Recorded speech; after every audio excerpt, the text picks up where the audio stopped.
मैं आपकी जोरदार तालियों के साथ बताना चाहूंगा अपनी लाइफ पार्टनर अपनी दीवान को।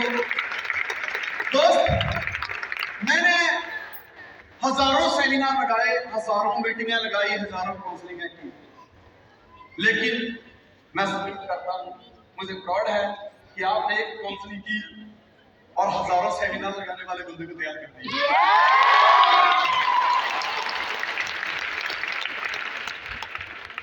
देख ली नारी शक्ति आपने? Yes sir. नारी शक्ति मतलब सबसे भारी शक्ति। Yes sir. सुनना चाहते हैं? Yes sir. मुझे दिमाग को सुनना चाहते हैं? Yes sir. कितने लोग सुनना चाहते हैं? Yes sir. क्या आप सुनना चाहते हैं? आप सुनना चाहते हैं? आप सुनना चाहते हैं? सब लोग सुनना चाहते हैं? माइक दे दिया जाए। Yes sir.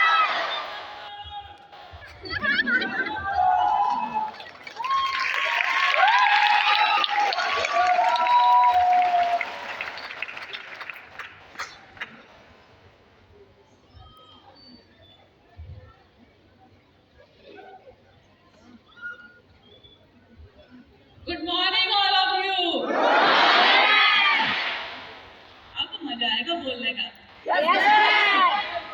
अब सब लोग सुनेंगे, देखना, मुझे पता है जब मेरी बारी आती है सब चुप हो जाते हैं। Yes sir. कैसे हैं? आनंद में, कैसे हैं? आनंद में, आनंद में कि मजे में? आनंद में। आनंद में रहना। Yes ma'am. Yes, yes. क्योंकि मजे में तो वो रहते हैं जो 2-4 हजार का महीने का कमाते हैं। जो एक आम जिंदगी जीते हैं वो मजे में रहते हैं, पर जो MIL करते हैं वो हमेशा आनंद में रहते हैं।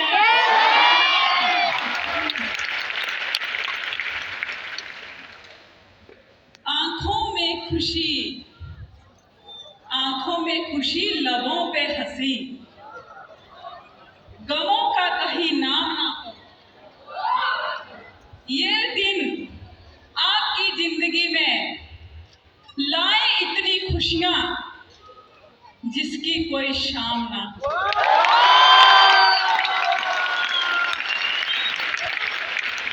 आज आज फैसले का दिन है, मौके का दिन है। यस, जिन लोगों को तो मिले हैं ना अवार्ड, उन्होंने टारगेट बनाना है कि इससे भी बड़ा अवार्ड जीतना है। और जिनको, मेरे भाई और बहनों को कुछ नहीं मिला है, वहां तक नहीं पहुंच पाए हैं, वो टारगेट लें कि अगली बार जब इस हॉल में एंटर हों तो एक अपनी नई पिन चेंज करके हों। और मैं चाहती हूँ कि, और मुझे उम्मीद भी है, विश्वास भी है आप सब लोगों के ऊपर कि आप सब लोग मिलकर बहुत अच्छा काम करेंगे। Yes ma'am. और अगली बार सब लोग अवार्ड जीत के जाएंगे। Yes ma'am. Yes, ready? मुझे आप लोगों के ऊपर पूरा विश्वास है। Yes ma'am.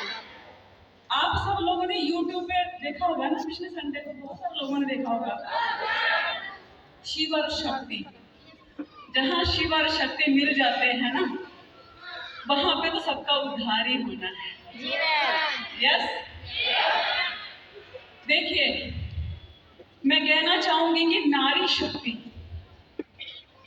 नारी शक्ति दुनिया की सबसे बड़ी शक्ति है, जिसके बिना पुरुष का चल नहीं सकता है, नहीं चलता है। वो माने चाहे ना माने, नहीं चलता है। क्यों? जब वो पैदा होता है उसको माँ चाहिए, जब वो थोड़ा सा बड़ा होता है तो उसको बहन चाहिए, जब वो स्कूल जाता है तो उसको गर्लफ्रेंड भी चाहिए।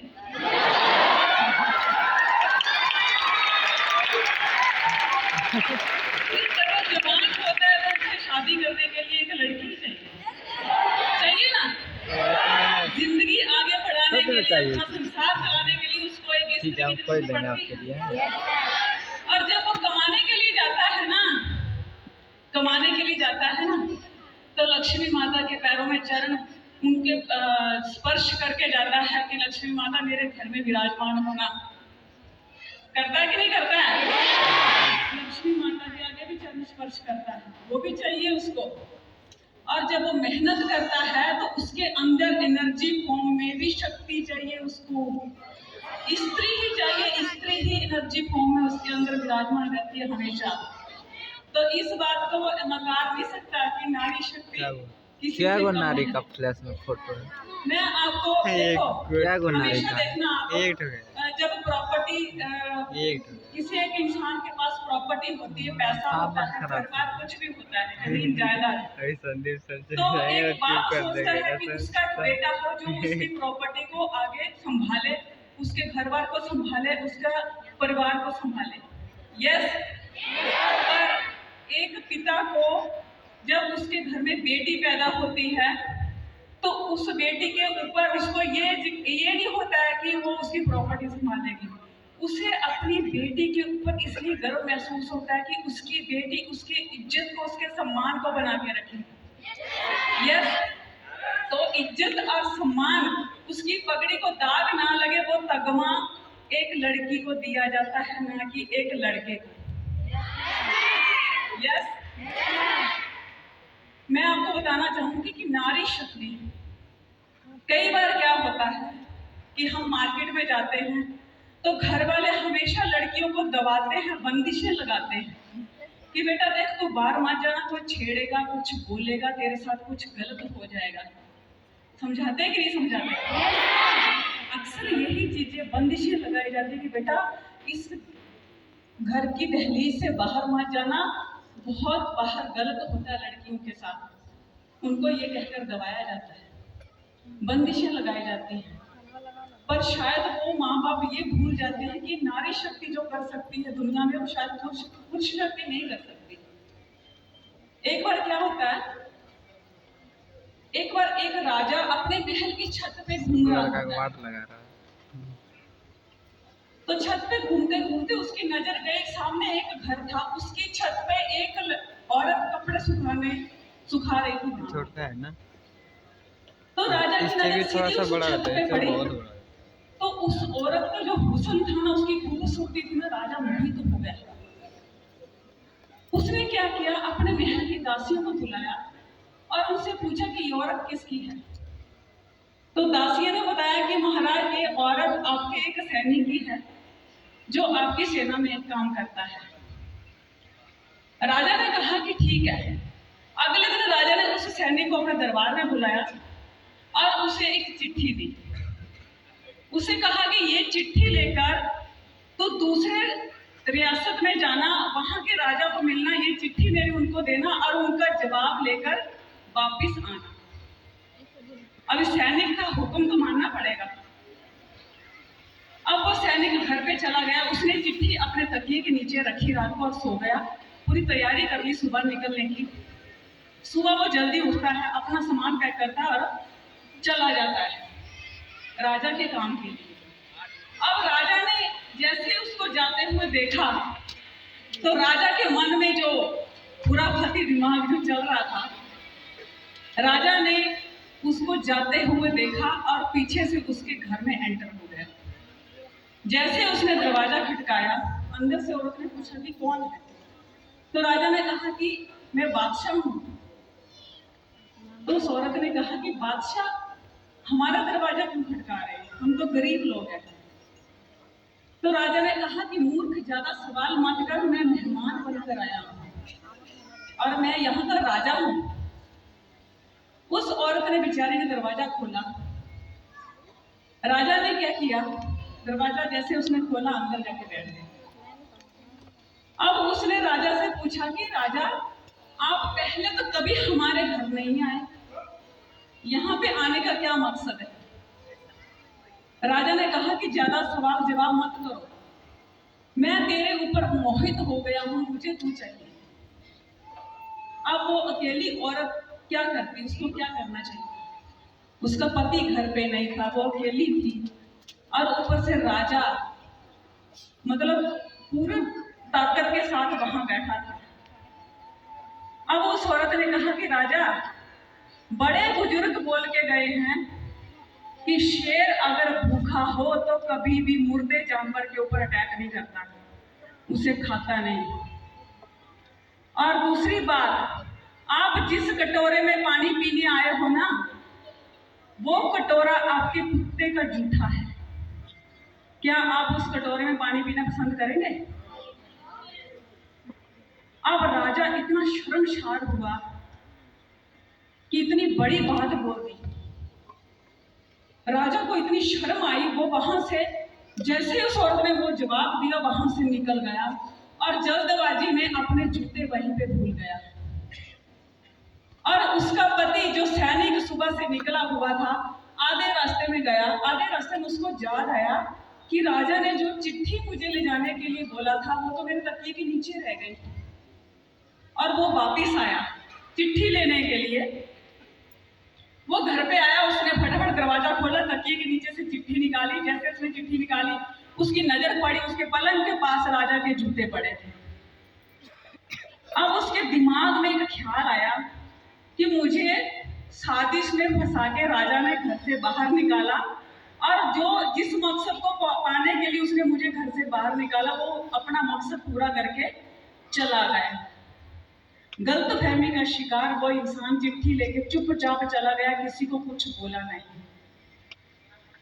अब वो 5-6 महीने के बाद अपना काम पूरा करके वापस आया और राजा को वो चिट्ठी वापस लाके दी।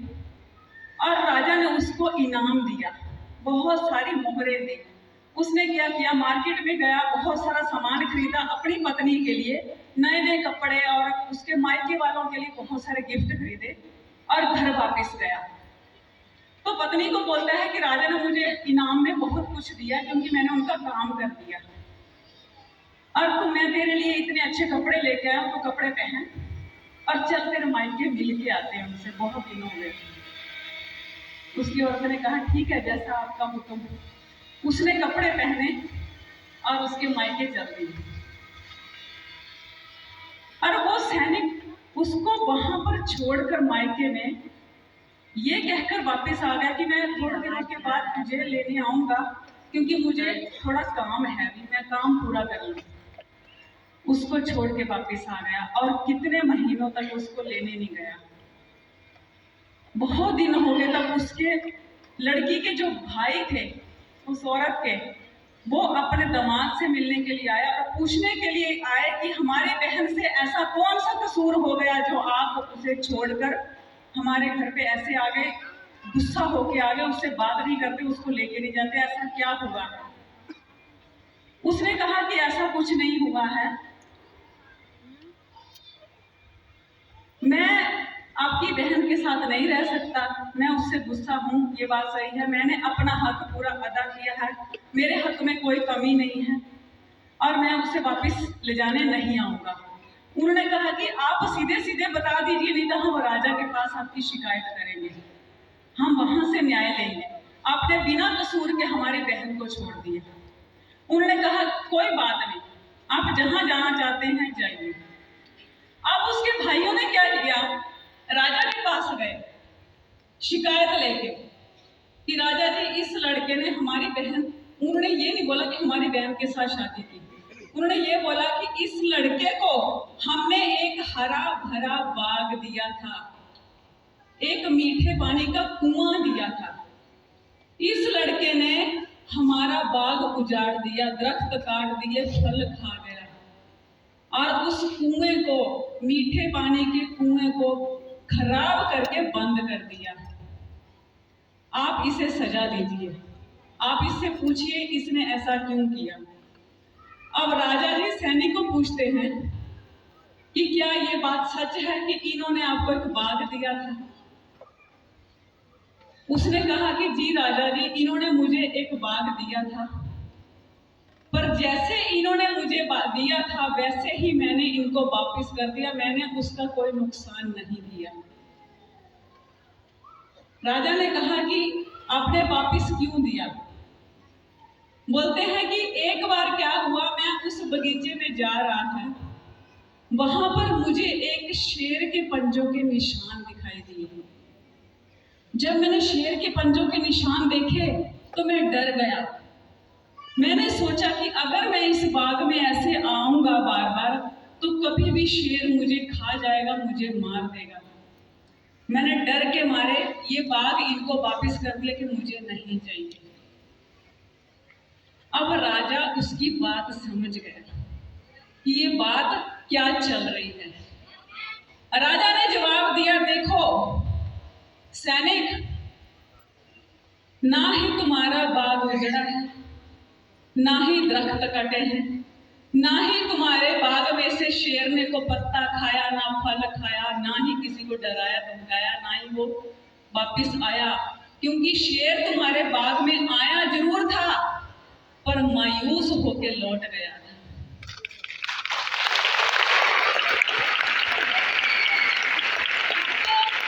आपको जो बाग दिया गया है आप उसकी हिफाजत कीजिए और अपने पास रखिए, क्योंकि उस बाग में जो फल लगे हैं बहुत ही पवित्र फल हैं, उनको कोई तोड़ नहीं सकता। और मैंने आपके बाग के इर्द गिर्द जो बाड़ लगी है, इतनी मजबूत बाड़ मैंने कभी नहीं देखी जो आपके हरे भरे बाग की इतनी हिफाजत करती है। अब वो सैनिक समझ गया कि राजा ने जो कहा वो सही है। वो गया, अपनी बीवी को बाइज्जत वापिस अपने घर लेके आया और खुशी खुशी रहने लगे। इससे हमें क्या शिक्षा मिलती है? एक दुखी पति, आज अगर पति को अपनी पत्नी की कोई कमजोरी का पता चलता है ना, अगर गलतफहमी हो जाती है, कई बार पता चलता है ना, तो वो पूरे समाज में ढिंढोरा पीटता है कि ये औरत गलत है। करता कि नहीं करता है? अगर औरत को पता चल जाए ना कि मेरा आदमी गलत है, वो भी पूरे समाज में ढिंढोरा पीटती है। कोई किसी की इज्जत नहीं करता। यहाँ पर राजा को भी ये पता नहीं चला, पूरे दरबारियों को पता नहीं चला कि बात किस बात पे हो रही है। बात हो रही थी उस औरत की। वो आदमी बोलना चाहता था कि मेरी औरत खराब हो गई, राजा ने खराब कर दिया उसको, और मैं डर के मारे उसको छोड़ के आ गया, कहीं राजा मुझे मार ना डाले, काट ना डाले। पर ऐसा तो नहीं था ना। उस बात को इस तरीके से पेश किया गया। और उस औरत को आप क्या कहना चाहेंगे? एक राजा के सामने वो अपनी इज्जत के लिए भिड़ गई, अपनी इज्जत बचा ली उसने उस राजा से। राजा था, कुछ भी कर सकता था। जी मैम। कभी भी किसी भी औरत को कोई भी इंसान नुकसान नहीं पहुंचा सकता जब तक उसका अपना आप मजबूत है, उसका मन मजबूत है।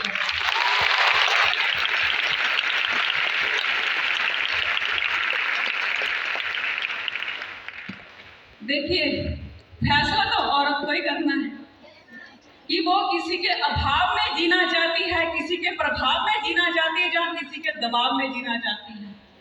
फैसला उसको ही करना है कि उसे जिंदगी कैसे जीनी है, अपने आने वाला फ्यूचर कैसा डिसाइड करना, वो उसको डिसाइड करना क्या है, उसका फ्यूचर कैसा होगा, उसके बच्चों का फ्यूचर कैसा होगा, उसके घर का एनवायरनमेंट कैसा होगा, ये फैसला उसको ही करना पड़ता है। यस। सारे चुप क्यों हो गए? बाहर कोई छेड़े तो क्या करना चाहिए? डट कर मुकाबला करना चाहिए। चप्पल खोल के मारना पड़ेगा। आपकी मर्जी के बिना कोई आपको उंगली नहीं लगा सकता अगर आप मजबूत हैं। यस। फैसला आपको करना है। एक बार पता क्या होता है, कई बार ना फैसला लेने में हम लोग ना वीक पड़ जाते हैं। यस। मौका हमारे सामने होता है, सब कुछ हमारे सामने होता है, हम सोचते रह जाते हैं कि करें कि ना करें। होता है कि नहीं होता? आप प्लान दिखाने जाते होंगे तो हमेशा लोग ऐसे बोलते होंगे ना, करें कि ना करें। होता है ना? फैसला लेने में देरी कर दी मतलब जिंदगी खत्म। यस। अब नहीं तो कभी भी नहीं। यस। एक बार ना 4 दोस्त जीप में जा रहे होते हैं। स्कूल के दोस्त थे, बहुत दिनों के बाद मिले तो सोचा कि चलो एक लॉन्ग ड्राइव पे जाते हैं। 2 आगे बैठे 2 पीछे, बातें करते जा रहे, हंसते, एक दूसरे को मजाक करते, पुरानी बातें याद कर रहे हैं, मजे कर रहे हैं। थोड़ी ही दूर जाके क्या हुआ, उनकी जीप के आगे एक खरगोश आया और जीप उसके ऊपर चढ़ गया और मर गया।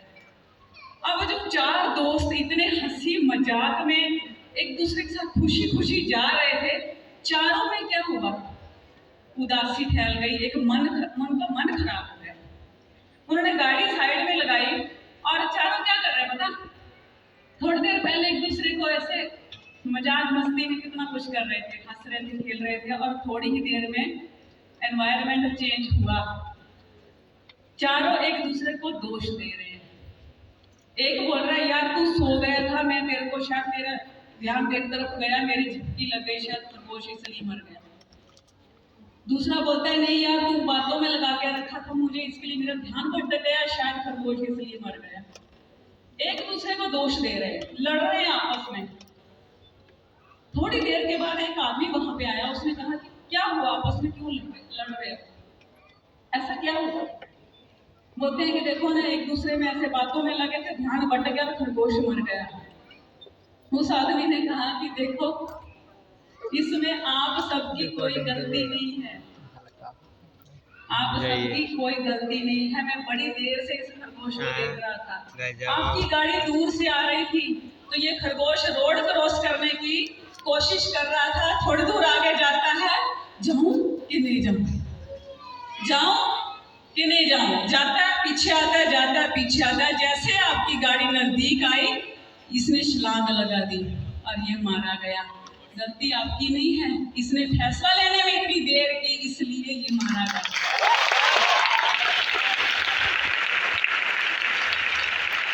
फैसला किसको लेना है? फैसला हमें ही लेना है। अगर आज हमने फैसला लेने में देर कर दी तो शायद जिंदगी से भी हाथ धोना पड़ सकता है। देखो जिन लोगों को, आप सब लोगों को 17, 18, 19, 20 साल में ऐसे नेटवर्क मार्केटिंग मिल गया ना, कितनी अच्छी बात है, कितनी अच्छी बात है ना, क्योंकि आपके सामने जिंदगी पड़ी है इसको बड़ा करने की। यस। और जिन लोगों को 60 साल की उम्र में आज अगर नेटवर्क मार्केटिंग मिलती है तो वो कितना कमा लेंगे, क्या कर लेंगे, जिंदगी का भरोसा नहीं है। 60 साल के बाद अगर फैसला लेते हो तो आपके साथ क्या हो सकता है आप सोच सकते हैं। अगर आपने इस उम्र में, छोटी उम्र में अगर आपने आज MYL करने का फैसला लिया है तो आपकी जिंदगी का सबसे ही उच्च फैसला है।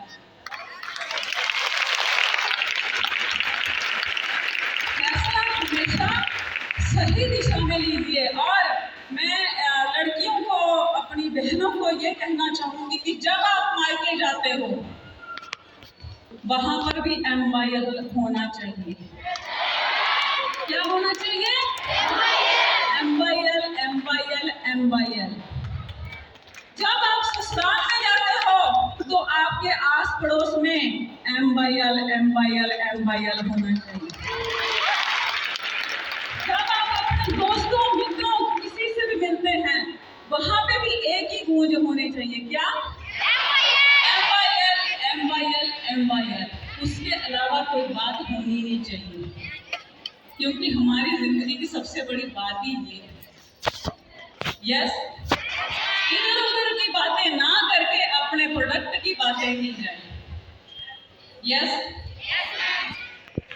उसकी बहू क्या कर रही है, उसकी सास क्या करती है, ये बातें ना करके ये लोगों को बताया जाए कि हमारा फेस वॉश कैसे फेस को चमकाता है।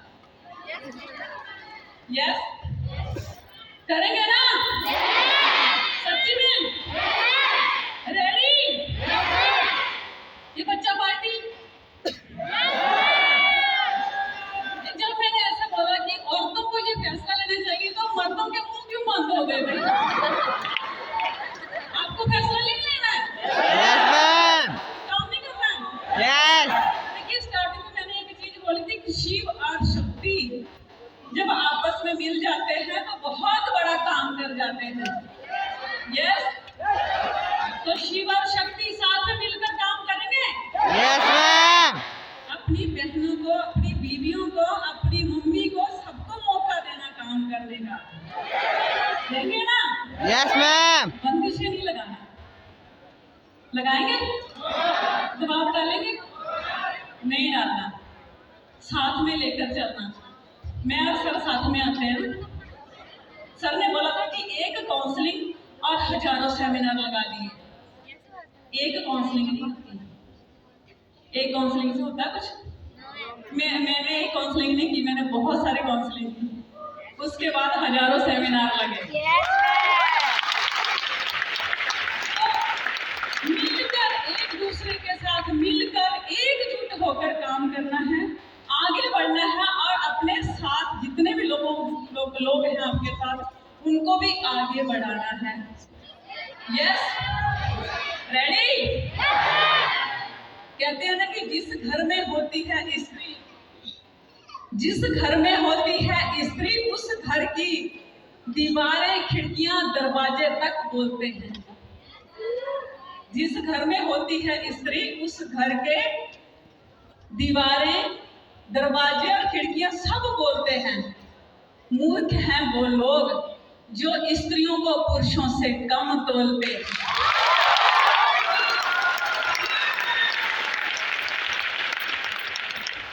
नारी शक्ति, नारी शक्ति जिंदाबाद। यस अब एक बार उठ के हो जाए। यस घर घर में MYL, घर घर में because we are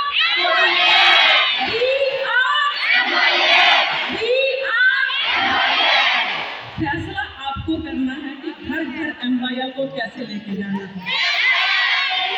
Thank you very much. Wish you all the best.